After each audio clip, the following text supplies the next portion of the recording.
our quality depends very much on how we handle our cocoa. Yeah.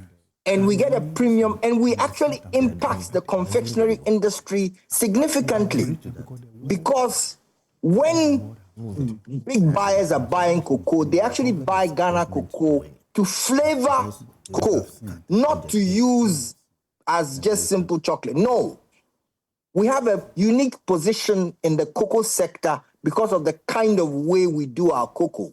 That's going to be lost with any commercial way. But let me just come back to responding to the commercial thing as well. Mm-hmm. You know, our basic foodstuffs, whether it is plantain, whether it is cassava, whether it is cocoa yam, whatever, come from the cocoa growing areas. Plus our wood stocks, which we've lost a lot of, emery, ofram, mahogany, whatever. So, look, cocoa is a mid-level forest crop. Cocoa is not a monocrop. So anybody who talks about plantations is actually saying we are going to do reforestation, because without a forest, you cannot grow cocoa productively, properly, and to make a profit out of it.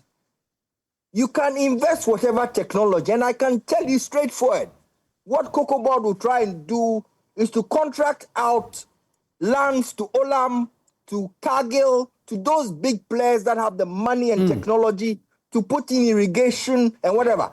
What are you saying to we smallholder farmers? Are you now coming to compete against us? Is that what you are suggesting? So what would you rather government had done? We are saying that we as a farmers, we are coming up with a Farmers Front, a United Farmers Board. Okay. You know, it's high time that we took more control exactly of what we have. You know, because, for example, myself, and again, just looking historically at how we have evolved. Look, a lot of the actual people who are doing farmers now, cocoa farming right now, are not the landowners. We have a landowner tenure system. And I'm a landowner in addition to being a farmer. Okay. You know, when you make the thing attractive, then you can do reinvestment. I'm able to do certain reinvestments because I add value. I process and I do different things with my cocoa. Plus, I run a cocoa ecotourism business, which brings in revenue.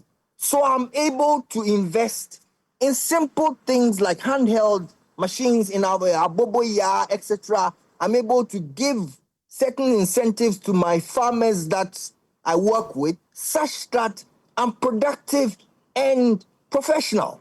You know, until we start looking at this, rather than, I'm sorry, and I'm very amused at the way the politicians there are attacking each other and creating their own mini program, while we, the business and professionally independent people, are talking about cocoa as a business.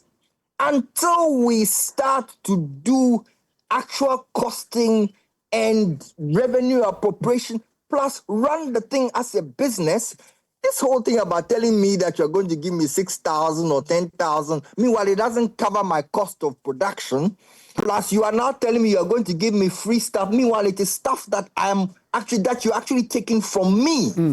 It's completely unfair and unrealistic. So let us have a genuine conversation. You know, and again, just to end on my note, you know, I attended an event yesterday and I just want to show it. Ghana to the world. This is about a restaurant owner who is actually in the US, who's actually doing food and etc. and doing simple stuff which he's actually trying to involve the use of cocoa differently, etc. We've got to start utilizing the thing ourselves first and foremost. And two, we've got to start looking at how we restructure and do things differently, whether it is a commodities exchange that we have in the West African sub-region, which is something the ICCU are looking at, whether we look at the independent model like the Ethiopians have done with their coffee, etc. There are ways in which we can do things differently. But sorry, to continue doing the same thing over and over again and expect a different outcome is being foolish. And I'm sorry, this whole idea about this talk about plantation, whatever, it's almost like you are telling us and rubbing it on our nose that after messing up and cheating us, etc., you are now going to bring some foreign players to come and run our systems. No, it's not acceptable. Very well. Nana, we are grateful. Thank you so much for the insight you've shared with us.